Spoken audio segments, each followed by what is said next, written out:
Welcome to Smokin Bulls, the podcast about business, money, and lifestyle. Today, we're speaking to Mike Baker from ICM Asset Management about alternative asset strategies. I'm Tyler. I'm Dave. Let's get into it.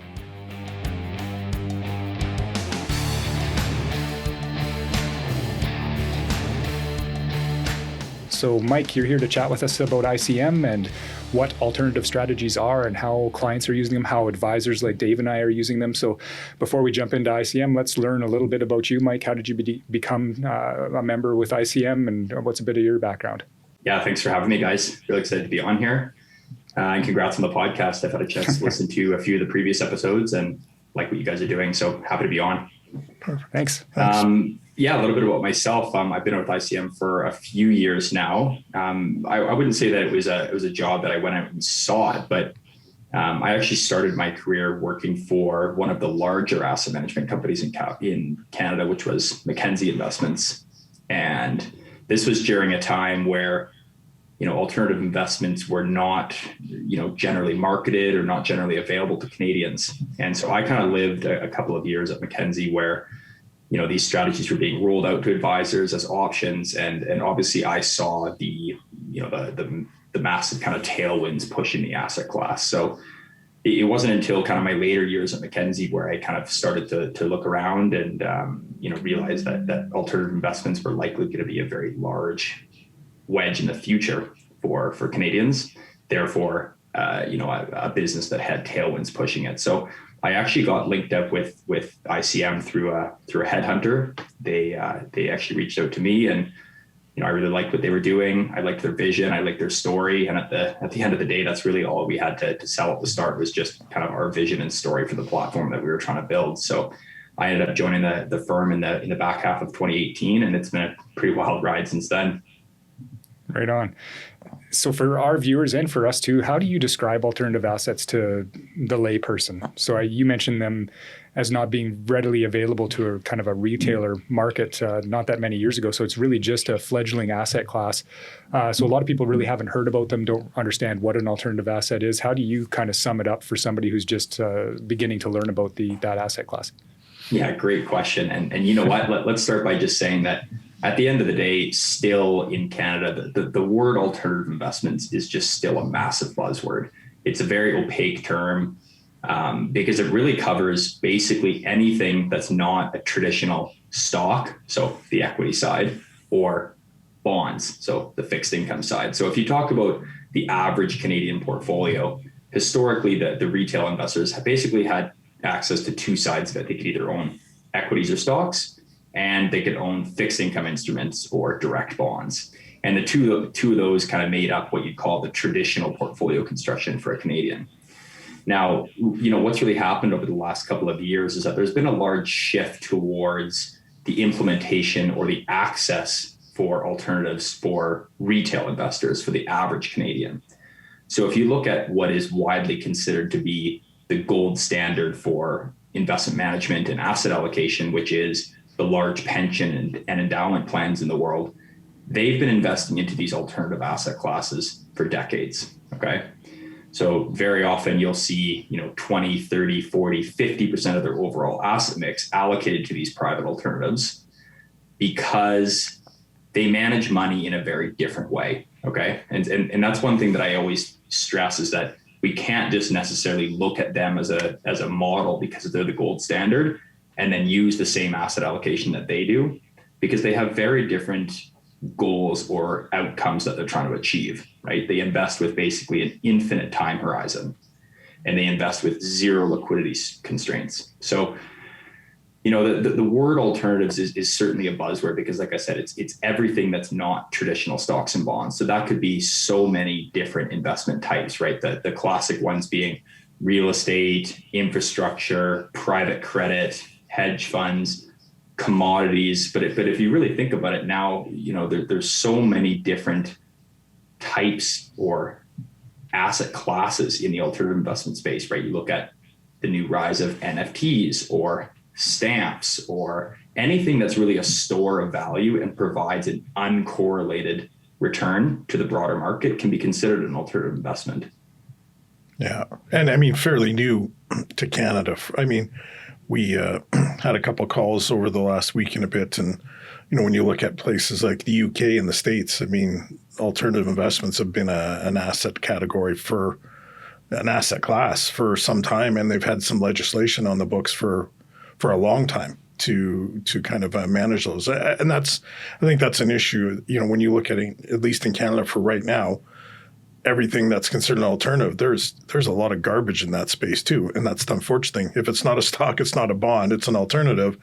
And it kind of the good alternatives, if I call them that, just can get lumped in with the scams out there. People who don't have licenses are just raising money for ABC Corp, and it just blows up. And so there's a lot of these kind of being mixed in, and it's very difficult, I think, for a lot of investors to kind of distinguish between those. Yeah, great point. And I mean, at the end of the day, that the regulation side of the business is very important in the investing world, right? It's a highly regulated industry, and there's a lot of things that you have to look for in terms of red flags for who you're working with, right? So, is the manager that you're working with a fiduciary, meaning do they have a contractual obligation to act in your best interest? Are they a registered fund manager? Are they a registered portfolio manager? How long have they been doing it for? Because you're completely right. The alternative world being so opaque and less transparent, it's really, you get a lot of risks relative to a portfolio of publicly traded stocks, which is highly visible. And are you familiar, Mike? I know we're not really that familiar with, we've just heard that other countries are much more developed in this asset class, and therefore there is a lot, as we understand, more regulation around it, and less of a fear of fraudulent activities in alternative asset classes. Is that your understanding as well, that there's more developed in other nations, and Canada is just more in a fledgling area in this area? Yeah, for sure. I mean, not too dissimilar to most industries out there. I think it's pretty fair to say that the investment advisory industry or the investment industry in the U.S. is years ahead of Canada. For whatever the reason is, it seems to be like that in basically every single industry. So, but the one thing I will say from a pension perspective is that the Canadian pensions are actually globally revered as some of the top pension plans in the world.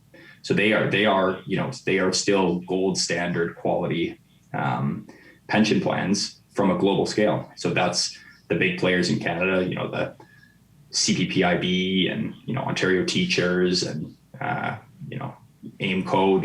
These large pension plans in Canada are widely regarded globally as quality. As you know, we manage some smaller pensions, and that to be able to access these types of holdings was almost impossible with a smaller pension 2-3 years ago. And the fact that we run multi-manager type small pension plans, which is kind of a bit of an oxymoron because there's not really anybody that can put them together because of the cost. We feel we've managed to do just that with our pensions, to bring in some of the alternative classes that make the small pension plans look a bit more like CPP. And we do look at that, their asset allocation. And I think most Canadians would even be amazed at CPP, the fact that they're northwards of 50% in private debt, private equity, and other alts. It's great that it's available to those type of clients, but as well, we to be able to use that with our everyday clients. Yeah, absolutely. And at the end of the day, I mean, the individual assets that you guys would have exposure to it's not new, right? If you think about it conceptually, it's more about how you own the asset versus what asset you own. So for example, the predominant part of our business is real estate. So you can go out and you can get exposure to real estate, right? You can go buy any publicly traded REIT on the stock exchange. But at the end of the day, what you're buying from a purchasing perspective is you're buying a publicly traded instrument. Therefore, you're buying something that inherently just has higher correlation to the broader market. So really the only thing that you guys are trying to combat by buying private assets or private credit is that you just want to own a more pure investment experience, right? So if you wake up, if a Canadian wakes up one day and checks and they see that the Dow is down 800 points that day, and they look and they say, oh, well, the publicly traded REITs that I own are also highly correlated to the overall market, therefore they're down too. But if you think about it conceptually, I mean, does a a warehousing facility in the US, does its value change day over day? Of course not. But because you're buying it through publicly traded instruments, you therefore have higher correlation to the market. So the only thing that we're trying to combat through the ownership of private direct real assets is that we want our investors to have a more stable experience with more stable distribution, more price certainty, and less correlation to the overall market. Well, I know that's what initially turned Dave and I into the alternative asset world, was looking at, some of the larger pension plans that you've already mentioned here and seeing their positioning there, and then us going, okay, what can our involvement be so we can, start sharing it on a retail side. And that's when, 3 or 4 years ago, we started adding alternatives to our portfolios. So maybe tell us a little bit about ICM, Mike. They're obviously on our radar, and it's a position that we have in some of our portfolios. Give us, I guess, a bit of background on ICM. You've already mentioned it's big in the real estate side.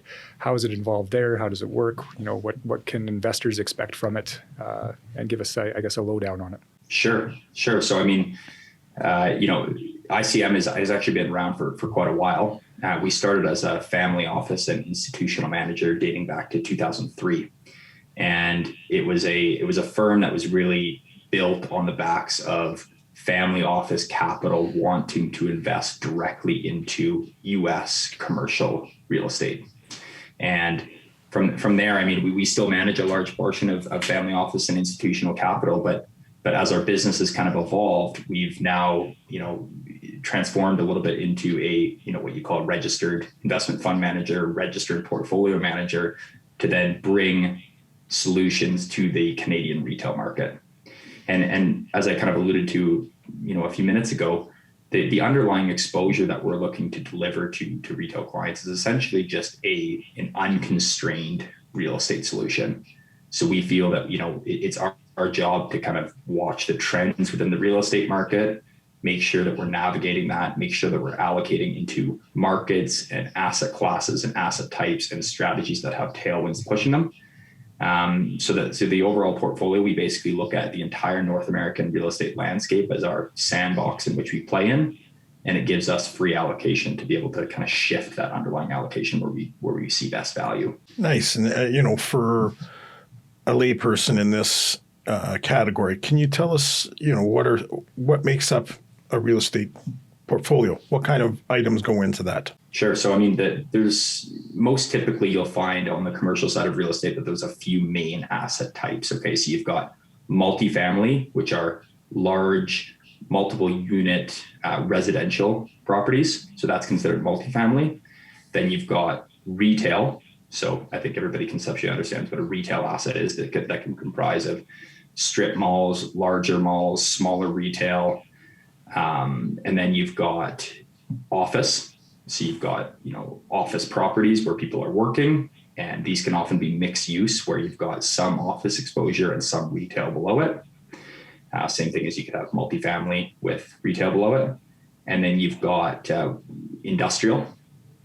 So industrial is a pretty interesting space. It's a little bit more of a wider topic because it would entail manufacturing centers, logistics centers, data centers, cold storage, and then what you'd have kind of what you'd call maybe more special situations. So that could be things like hospitality, et cetera, et cetera. So at the end of the day, real estate is a very broad term. It's a massive market. It's trillions and trillions and trillions of dollars in the US alone. And our job is really just to kind of navigate that market for our clients, so that we're allocating and buying into real estate that has the most tailwinds pushing it. How long would you say on average you would hold a position in these? Yeah, so I think it's completely opportunistic. We certainly like to take an opportunistic approach with every deal that we buy. But I think most typically you'd see that we're buying and holding things in that 3, 4, 5 year period. And when you say North America, is, I guess, positioning of the funds, would they be mostly in the US just due to its size, or are you across Canada and Mexico? I guess, how is the portfolio positioned? Yeah, so we really look at it from kind of like a top-down perspective, right? So it's not like we wake up and we say, we want to buy more in the US, we want to buy more in Canada, or we want to buy more in Latin America. It's really just a function of where do we see the best opportunity set.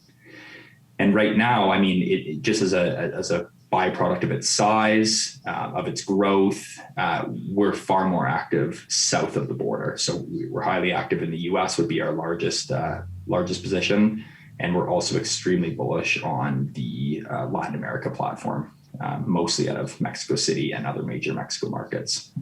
I think it's interesting. Obviously, when people think North America, they think Canada, U.S., and Mexico, and I can't remember how many countries are in North America.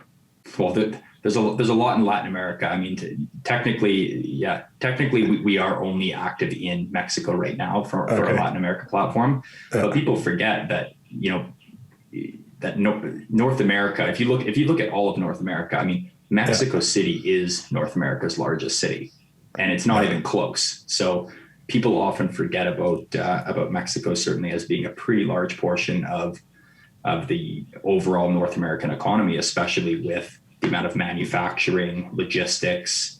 The U.S. in particular is very, very reliant on Mexico. I know I had to look it up one time. That's what I was asking and I can't even remember now. It's either 17 countries or 70 that are part of North America. I think it was looking up the North America Free Trade Act or something like that. I just couldn't believe, all the Caribbean countries, all the islands, like the bulk of those are North America. Sure. Which is amazing. That's a little bit of a sidebar, though.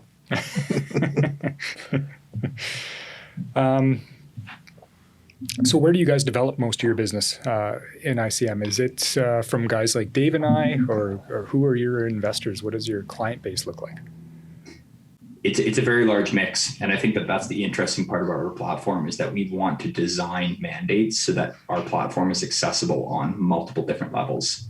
So great question, because if you think about, a portfolio management group structured like you guys, we want to be able to have a open-ended trust vehicle that works with your client base. Whereas if you dive down into our platform, we do co-investment deals with some of the largest pension plans in Canada that want to directly invest into individual assets with us. So that the structure of our layered platform is really conducive to allowing any profile of investor to come in and gain the exposure that we can deliver.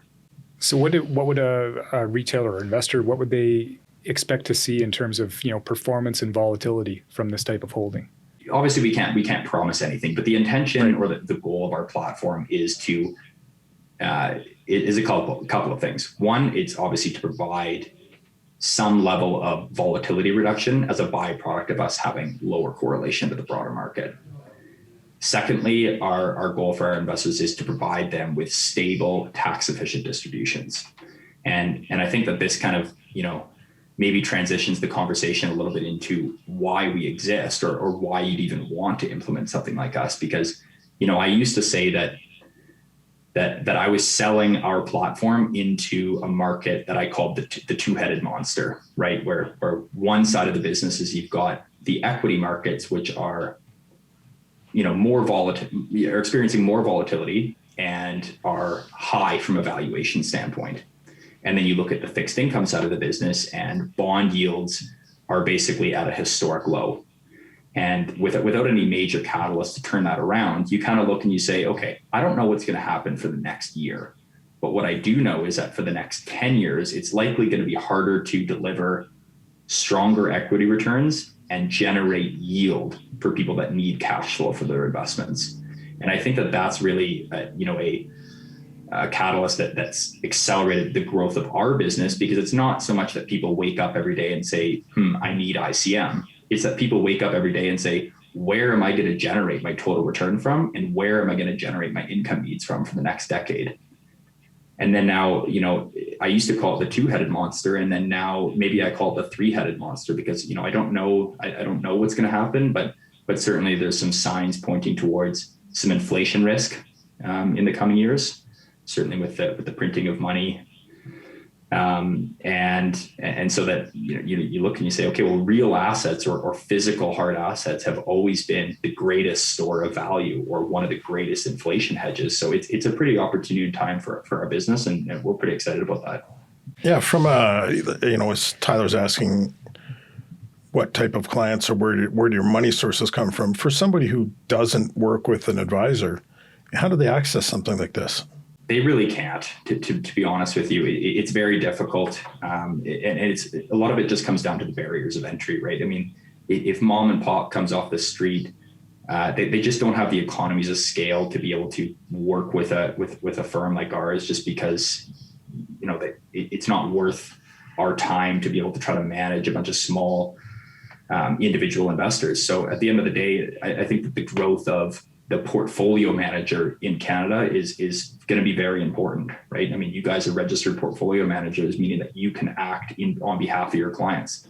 And as you aggregate your economies of scale, meaning that you basically can, I look at you as one client, but really you serve many different households or many different, pension plans, many different corporate plans. And so by aggregating those assets together, it allows you to have the economies of scale to be able to work with a group like us and deliver, a more institutional type experience, if that makes sense.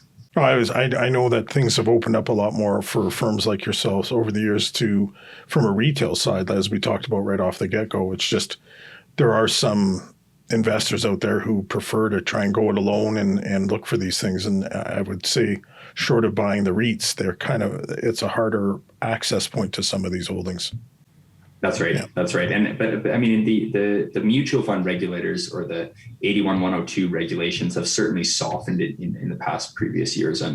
But that's more focused on the liquid alternative side of things. So there's a whole other side of the business, which is called liquid alternatives. And as its name kind of suggests, it's not 100% private asset exposure. It certainly owns, a significant portion of liquid securities, but that's really their stab at giving the alternative space, access to the entire Canadian market. But again, as its name alludes to, when you have a liquid alternative, you have higher correlation to the broader market just because you own so much publicly traded securities, right? Well, yeah, as you said, a REIT is going to flow a bit the way of the TSX or the Dow Jones, and so is a liquid alt in that position going to do that. That holds that position. Right. One of the things we always struggle with, and I'm sure a lot of people in our business would struggle with, is trying to narrow down who we place our clients' money with. Obviously, you're here to promote ICM, but if we were to be analyzing an alternative asset manager, somebody similar to the space that you're in on the real estate side, what would be the things that a guy should look for, or an advisor should look for, in determining who they place in their business? So, is there red flags that you would suggest we watch out for in entertaining alternative strategies that come across our desk, and why would we look to ICM instead of somebody else? What rises your selection to the top? Yeah, so there's a lot of great alternative managers out there, and what I would say is a commonality between all of them is, first and foremost, I think you have to look at the regulation side of it. Are they a registrant? Are they a registered investment fund manager? Are they a registered portfolio manager? Or is it a, more of a piece together side deal, right? Because at the end of the day, when you are a registrant, we have a fiduciary duty to act in the best interest of our clients, which is very different than a lot of, more private deals that you'll see out there. Second thing has to be track record, right? How long have you been able to do it? Have you been able to do it through multiple market cycles? What's your drawdown been? What has your correlation to the overall market been? At the end of the day, I think everybody could have success, on a 1 year, a 2 year, a 3 year period, but have you done it for 10 years plus? And then thirdly is something that is certainly becoming a lot more under scrutiny in Canada is, how do you generate your returns, and who verifies the returns that you're generating, right? Are you actually crystallizing real deals, right? If you're a private equity fund, for example, have you actually had exits? Are there people paying you real dollars for these exits? Or are you simply, is it up to the internal company to, go and say, okay, well, we think that this asset is valued at X or Y, and who's signing off on that from an auditor perspective, right?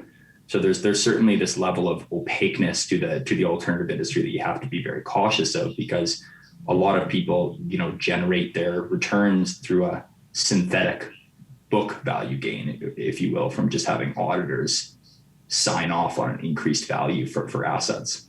From the deal flow, from the retail side for you, how much of your business comes from portfolio managers versus the one-offs, accredited investors? Yeah, it's the vast majority through portfolio managers. As I alluded to, it provides so much more economies of scale. And what, from a regulation perspective, the way that we look at it is that if you're a portfolio manager, you are the client, right? So you are the accredited investor and you are our client. So just as a byproduct of having the ability to do it on a more mass basis, portfolio managers will always make up the largest portion of our retail allocation. It's very difficult to just kind of chip away with one-off accredited investors and grow a business to the scale that we have. Okay. And it's a trend that we see in Canada, right? I mean, you're seeing, people from MFDA move more towards the IROC side of the business from a regulation perspective. And then you're seeing people on the IROC side moving more towards the discretionary portfolio manager side of the business. So, I mean, there's going to be good apples and bad apples at all three. But I think certainly as you move up the sophistication realm, the IROC licensed portfolio manager investment advisors are certainly kind of ahead of the curve in terms of where things are moving. Yeah, I think when we became portfolio managers, 2015, I think so. It was like 4% to 5% of all registrants in IROC MFDA were portfolio managers. That number has ballooned since then. Oh, big time. Yeah. Yeah. I guess I should quit telling people that we're like 5% of the industry. You're one in 20. You're like more like 1 in 10 not now. that big of a deal anymore. Not so You're not that special. That's right. Oh, bummer. Well, we've touched on a lot of stuff here, Mike. What's the one takeaway about the alternative asset class that you'd like your viewers here to absorb, I guess, from our conversation? It almost sounds like, when you talk about a particular asset class, there's just nothing but good things to hear about it. And it seems like it makes a lot of sense. I can go out and buy a fund from you and it's investing in direct assets right into real estate, and I can hold a pool and it's going to be managed for me on my behalf. This sounds perfect. I guess what's the takeaway that you would want to suggest after a conversation like this? Well, from my end, I mean, it's all about education, right? Like when you have something that's relatively new to the Canadian retail market, it's all about education. And I often say that you can look around and pick competitors out there that are technically competitors from an asset allocation perspective to us, but I really don't think of them as competitors from a dollar perspective, because really the main competitor for us is traditional asset management, right? I mean, there's no point in putting anyone else down or putting anyone else up. At the end of the day, if you have, the average Canadian that still owns 60% equity and 40% fixed income, if that wedge continues to slide a little bit, and now the average Canadian owns 3% alternatives as opposed to 2% alternatives, well, now there's enough money to go around for everybody. So for us, I spend a lot of my time just on the education of why you'd need alternatives as a whole, and not just, hey, this is why my platform is so special and why no one else can do what we do. That's not really the goal of what I'm trying to do. Yeah, that's a great point. I mean, that's a lot of the time that Dave and I spent over the last few years after introducing alternatives to our portfolios. Clients that are at least interested in seeing what's in their portfolio do ask questions about the alternatives. It's something that's different to them, something that they don't understand, haven't seen before, because it's not, the traditional stuff that you're referencing. So you're right. I think that's a great point. It's unique, I guess, in the sense that it hasn't been available on a retail level, not for very long anyway. So it's, I think, great to have that as a tool for us, because when you compare it to what's being done in the pensions, and that's where we always try and look to first sometimes, is to see what guys who have, a viewpoint of their portfolios go on for infinity. There's no end to them. Whereas with our clients, there's usually an end date in mind where the portfolio needs to shift and change into something that's income producing. So it is a bit of a different animal when you're building the portfolios, but you still want to see what's happening on those large scale pension portfolios and what they're doing there. So it's nice to bring a piece of that to the investor level. I completely agree. I think for us having kind of been in this space for a few years, it's lowered the volatility for sure. I wouldn't necessarily say our rate of returns are up because of it. Somewhat they might be. That's only because equities have been on fire. So for somebody with a traditional 60-40 portfolio, their bonds or their fixed income have really weighed down their portfolio, but the equities have more than made up for it just in the last few years I'm talking. That won't carry on. I mean, your average client who is doing their portfolios on their own or works just directly with the bank, and I don't mean through the IROC channel or anything, or working straight up with just an insurance advisor, they won't have access. They're going to stay a 60-40 portfolio.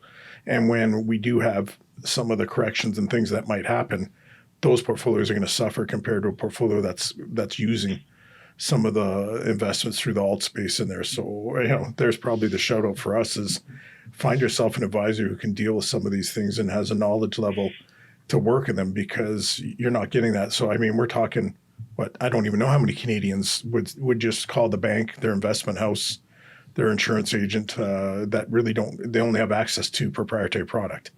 And there's not a lot of that available to them. So whatever percentage that is, I think you're going to miss the boat here when we do get a market correction. That will come inevitably.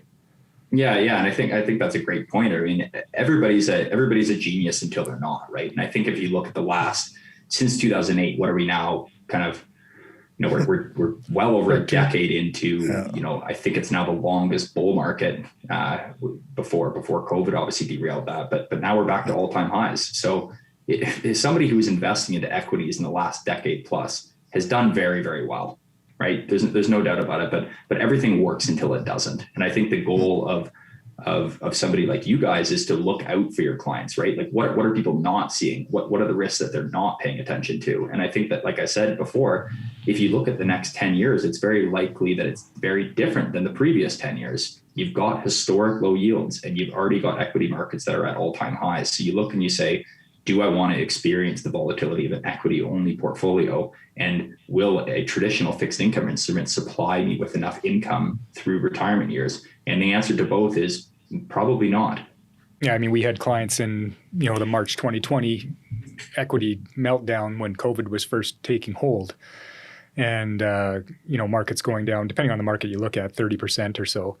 And one client who was relatively new to us and had a pretty significant position in our alternatives portfolio was, just chugging along like he always was, but he was burning up our phones, basically worried that the portfolio was crashing like what he was watching on the news. And it was nice to be able to report to him each time he called that, no, it hasn't really changed. You're up 0.2% this month. I mean, it's not a great return, but it's what he was looking for. And so to have a piece of that in the portfolio to act as an anchor, and as you've mentioned, Mike, to be uncorrelated to what's happening in the marketplace is, I think, an excellent tool to have. Yeah, and it's because it's not really about us trying to generate better returns than you can get with the equity markets. It's just about doing it in a less correlated way. You just don't want your entire portfolio moving in the same direction at the same time. So it's not to say that we have some secret sauce that makes us immune to the overall market or the overall economy, because we don't. We just do it in a little bit of a different way and deliver our returns in a little bit of a different way. That's great. Mike, how do we find ICM? Obviously, as advisors, Dave and I know how to find you, but how do people look you guys up? Well, you can look us up on our website. We have a website, icmassetmanagement.com. Of course you do. Yeah. And that's probably the best way to do it. Great. And then by the sounds of it, if you want access to your guys' products, it's best to find, as Dave mentioned, an advisor like ourselves who are comfortable working in that area and have the knowledge and ability to place the investment in your portfolio. Absolutely. And be a portfolio manager. I mean, the one-off accredited investor, like you said, is a very difficult space to work in from that side. Great. Well, thanks very much, Mike, for joining us today. We're going to shift gears now and do a little bit of a smoking topic. So, Mike, acceleration of technology, how it affects all of us. I mean, we can see it all around us all the time. And I got my house all wired up with Google, so I talk to her throughout every room to get her to turn lights on, and my water fountain out in the yard turns on because of what she is programmed to do. So that's pretty simple technology. I don't know, what's your experience with the advancement of technology all around us? It could be a lot of things, but what are you seeing? Yeah, well, first of all, disclaimer, I'm by no means an expert in this space at all, but what I am is a fascinated observer. I think that we've just seen such a rise in the adoption of technology, and not only that, but the acceleration of how it seems to be picking up is something that's completely fascinating to me. Tech as a whole from an investment perspective is very interesting just because of the scalability of these businesses, right? You see, like, in what other industry can you see people just turn a switch and go from being, losing hundreds of millions of dollars to being profitable quarter over quarter? And, I just find it absolutely fascinating to kind of watch and follow along and see what people are coming up with. And these are all people that are significantly smarter than me.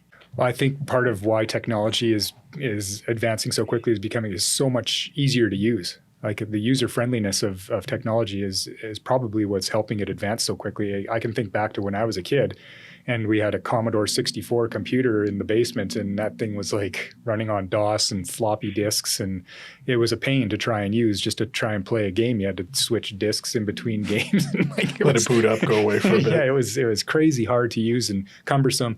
And now everything, the ease of how we use technology now seems to be, I would consider that to be one of the driving factors, is just the ease of use.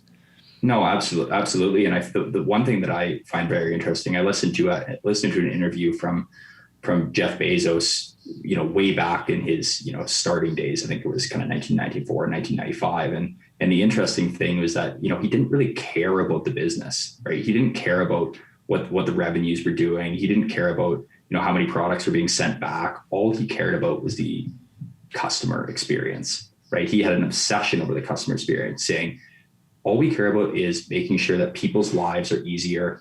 We're going to be highly focused on efficiencies, focus only on what our customers are telling us. And if we can do that and continue to do that, they think they're going to build a successful business. And I think that's a commonality that we see across all industries now, right? It's not just Amazon, but basically every technology company has some aspect of, how can I make my customers' lives easier? And I'm just fascinated to follow how quickly these businesses have been able to grow.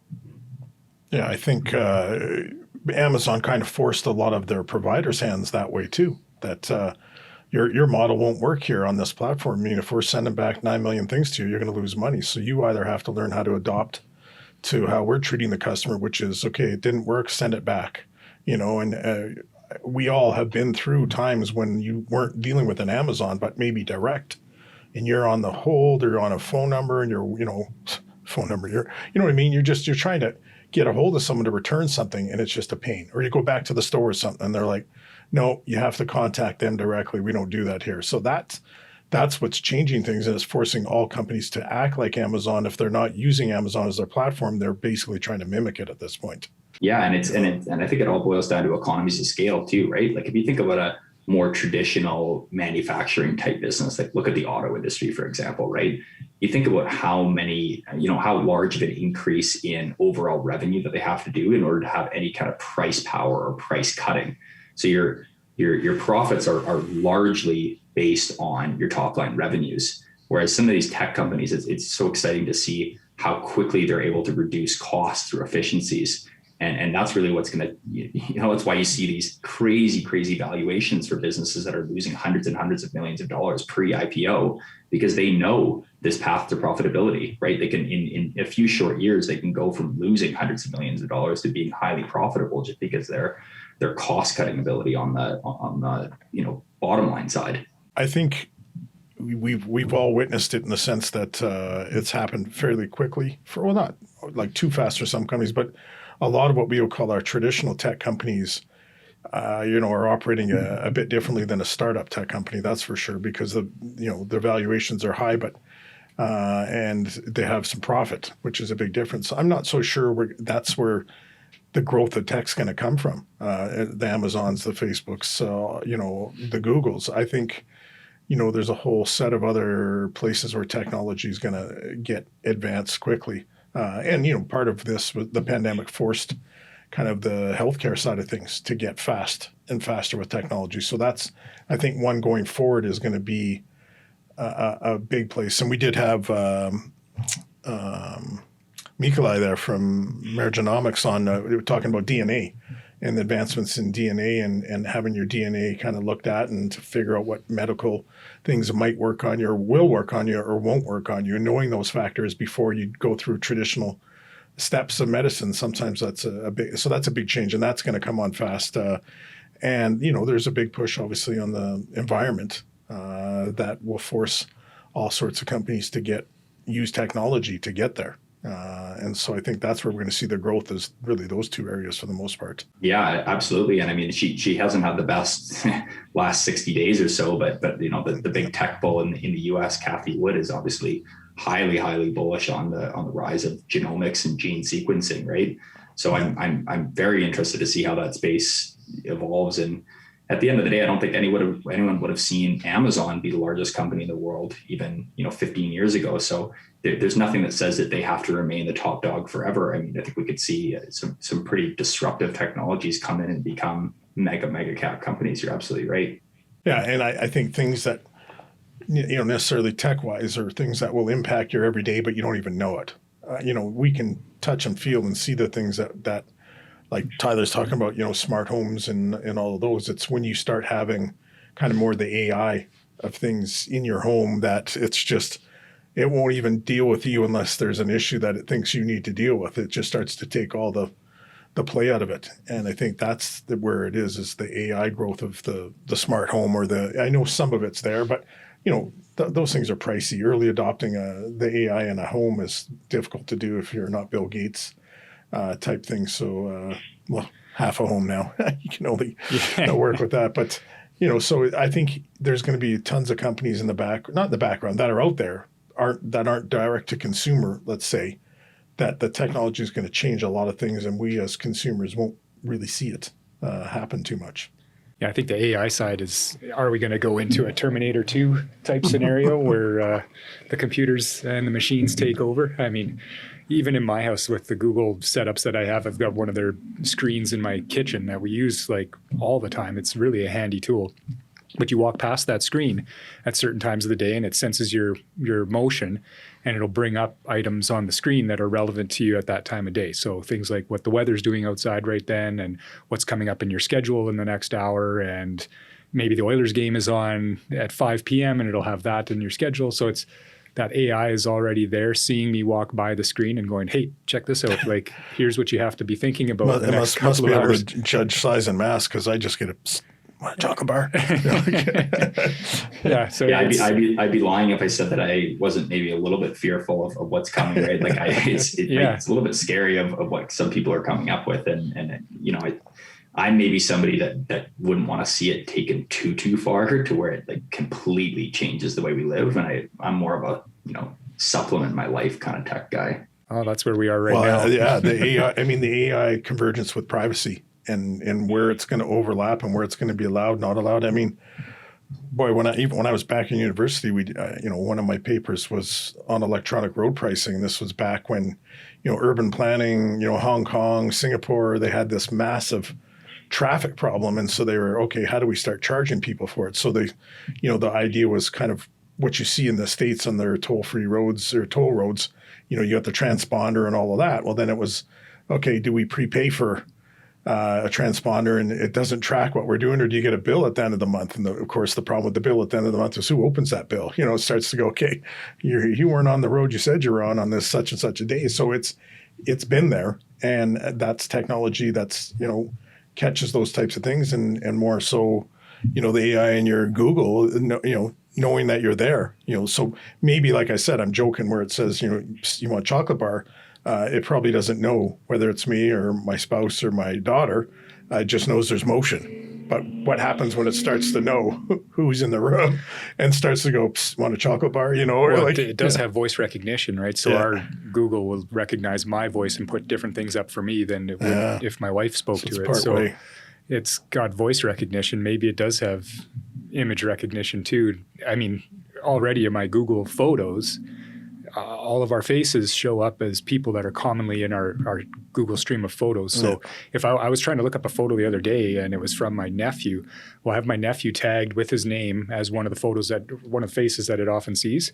And so I just searched by his photos, and I had to go back 2 years to find the photo I was looking for, but I don't have that many photos of my nephew, right? So it took me like 20 seconds to find this photo from a goofy date. I would have never remembered the date as to how to search by date, but I searched by his face and found it, right away. So I think Google probably already does recognize my face when I walk by that that screen. And I'll wait for Google to like tag my photos for me before I'll ever be able to search that way. If I have to go tag people, I'm doomed. oh no, I didn't have to tag people. Well, you said you tagged your nephew once. All I did was name him. Yeah. So it already had the face showing as if it's a face that Google sees all the time in my photos. Yeah. It brings it up as commonly seen faces. I just typed his name in. That's what I just mean. gave it a name. When I don't ever name it.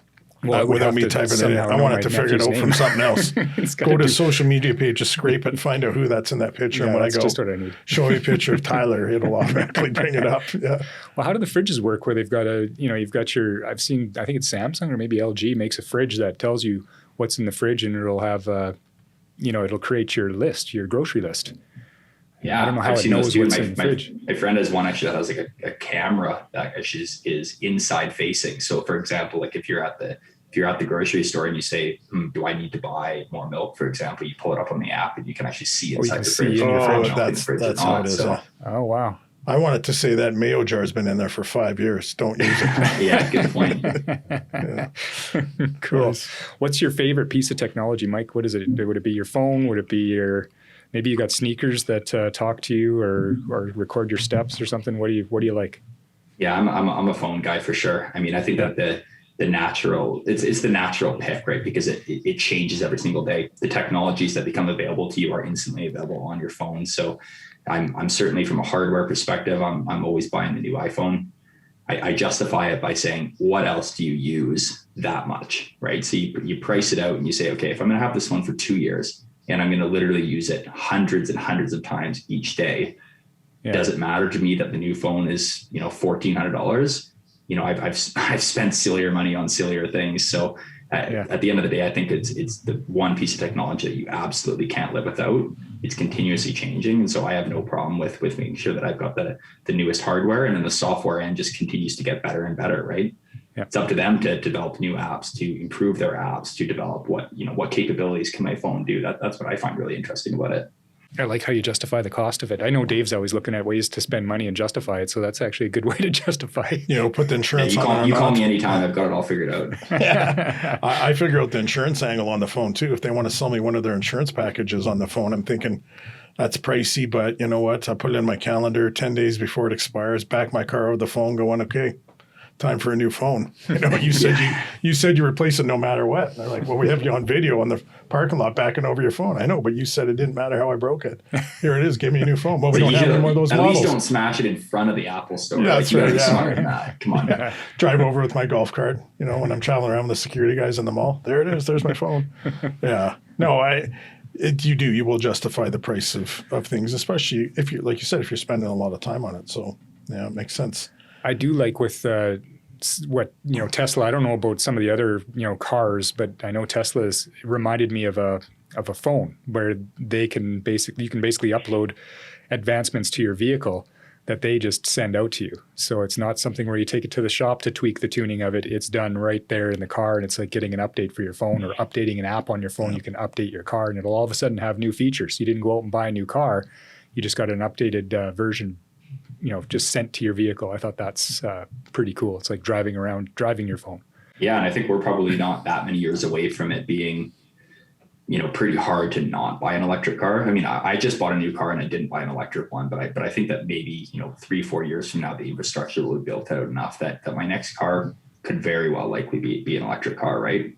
Got crazy advancements in how many charging stations we have.